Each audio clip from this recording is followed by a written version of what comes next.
Hi, I'm Audrey Desjardins from the University of Washington, and I'm presenting this work on behalf of my co-author, Heidi from Penn State University. This is Data Epics, Embarking on Literary Journeys of Home Internet of Things Data. In this paper, we use fiction as a method to complicate the commonplace narratives of data as intangible and objective in the particular context of Internet of Things in the home. In popular and common imaginaries, data are often characterized as objective, true, and clean. The challenge is that these imaginaries limit how people might conceptualize data, often making it hard to get a handle on how data intersect with infrastructures, privacy issues, and structures of power.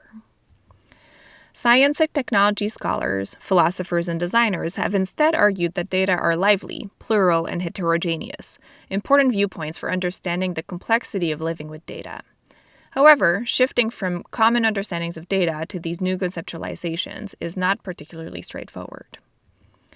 With the data epics, we offer a novel strategy for examining the ways in which home IoT data are enmeshed in our lives, and how they are lively, local, personal, and interpretive.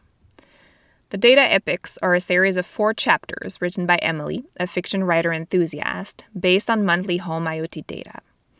The data are collected by Susan, a self-declared IoT enthusiast who lives with over 40 IoT devices, including smart plugs, motion sensors, door sensors, and voice assistants.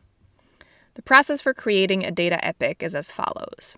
First, smart devices in Susan's home collect data for 1 month. After 1 month, we retrieve the data.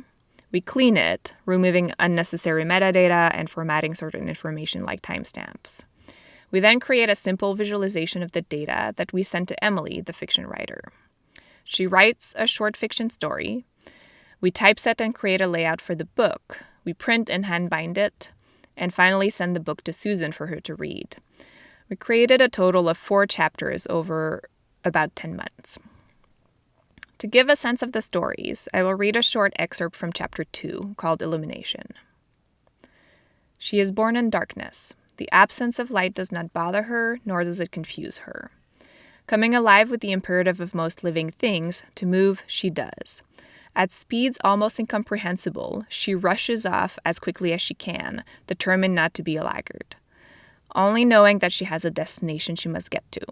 She does not yet know what the destination is, only that she must get to it, and quickly. Making copies of herself, she reaches in every direction, searching. Our analysis of this work took 2 forms. First, we conducted a literary textual analysis of the 4 chapters, looking at how the new data imaginaries offered a tangible way of representing data as lively, heterogeneous, or part of assemblages. We particularly focus on how the stories offer new backdrops, or new worlds, to ground data by offering them a place to go, bringing our imaginations along with. We also detail how data epics present data taking a life of their own, a life where they come into existence, travel around, are duplicated, exchanged, and might be deleted. We also look at how data meshes with other things and beings, and how, in doing so, power dynamics and hierarchies emerge alongside anxieties and concerns of control. In addition to our textual analysis, we also analyzed Emily's process for writing, our own process of preparing data, and the books, as well as Susan's reactions through qualitative coding of our interviews for each chapter. By looking at the labor-intensive processes part of this project, the data collection, cleaning, typesetting, and bookbinding, we saw how layers of interpretation revealed that data are not clean and perfect, but manipulated and transformed. The messy and imperfect nature of the data were also strong starting points for interpretation when Emily was constructing the stories, often looking for anomalies. While the stories didn't match her expectations at first, the data would be clear and easy to translate into stories. With time, Susan learned that the epics are not a perfect mirror of her existence at home, but that some slivers of her life would reappear, transformed yet recognizable, throughout the stories. The data epics were successful at getting Susan, as well as Emily and us, the researchers, closer to home IoT data in ways that STS theorists and other HCI researchers have argued are important, in seeing data as situated, lively, and materially enmeshed in our lives and homes.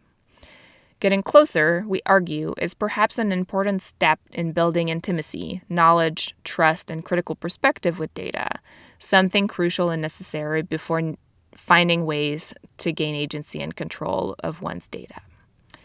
Thank you for listening, and many thanks to Susan and Emily for being willing to work with us on this project.